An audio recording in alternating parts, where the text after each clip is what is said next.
Audio Jungle.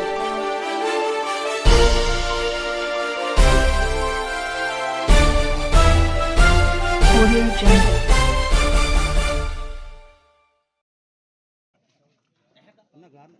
Welcome to AVR news. ప్రజల గుండెల్లో స్థిరస్థాయిగా నిలిచిన నేత దాస్యం ప్రణయ్ భాస్కర్ గారికి ఘన నివాళులు.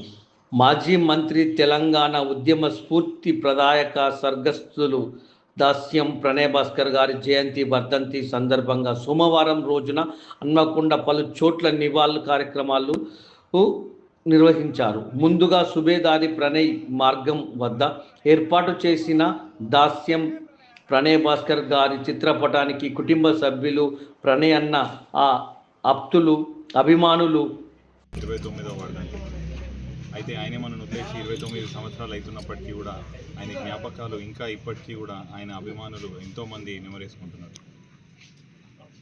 ఇందిరానగర్లో పట్టాలైతేనేమి, సోమిడిలో క్వార్టర్స్ అయితేనేమి, హసన్పర్తిలో క్వార్టర్స్ అయితేనేమి, బాలసముద్రము, నాగేందర్ నగర్ ఇక్కడ ఇంటి పలు చోట్ల ఇంటి పట్టాలైతేనేమి, ఉద్యోగాలు పెట్టించుడు, ట్రాన్స్ఫర్లు చేయించుడు, ఇట్లా ఆయనే పవర్లో ఉన్న 2.5 సంవత్సరాల్లోనే ఎంతోమంది జీవితాలని అద్దుకున్నారు. వాళ్ళందరూ కూడా ఇప్పుడు ప్రణయన్న మా ఇంటి దీపము మాకు లేకుండా పోయిందని చెప్పి వాళ్ళని కలిసిన ప్రతి ఒక్కరు కూడా అదే బాధపడతారు. చిన్నప్పుడే నాన్నగారు చనిపోయినప్పటికీ కూడా వాళ్ళందరి ఆయన అభిమానుల జ్ఞాపకాలతోటి మా నాన్న ఇట్లుంటుండేనా, ప్రణయ్ భాస్కర్ అంటే ఇట్లుంటుండేనా, ప్రణయ్ అన్న అంటే ఇట్లుంటుండేనా అని చెప్పి నేను వాళ్ళ నుంచి నేర్చుకుంటున్నాను. ఆ గుర్తులన్నీ నేను తెలుసుకుంటున్నాను. అయితే ఆయనే చూపించినటువంటి సేవా మార్గమే నేను కూడా ఎంచుకొని, ఆయన చూపించినటువంటి మార్గంలోనే నేను కూడా నడిచి, ఆయన ఆశయ సాధనకై ఎల్లవేళ పోరాడి ప్రతి ఒక్కరికి కూడా ఆయన ఎట్లయితే మంచి పేరు సంపాదించుకున్నారో నేను కూడా అదే పేరు నిలబెడతా అని చెప్పి మనవి చేసుకున్నాం. అట్లనే వచ్చే సంవత్సరము 30వ వర్ధంతి అయిన కారణంగా మనం ప్రతిసారి నివాళులర్పించేటప్పుడు మనకు అక్కడ విగ్రహ స్థాపన, ప్రణయ్ మార్గ్ దగ్గర విగ్రహ స్థాపన మనకు గద్దు ఉన్నది కానీ విగ్రహం లేదు. అది కౌన్సిల్లో కూడా అప్రూవల్ అయిపోయింది.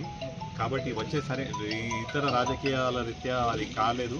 ఈసారి మనము వచ్చే సంవత్సరం 30వ వర్ధంతికి ఖచ్చితంగా ఘనంగా ఆయనకి విగ్రహానికి నివాళులర్పించి విగ్రహ ఏర్పాటు కూడా చేసుకుంటామని చెప్పి ఆ భగవంతుని ప్రార్థిస్తూ సెలవు తీసుకుంటాం. ఈరోజు ఏమేమి కార్యక్రమం చేశారు?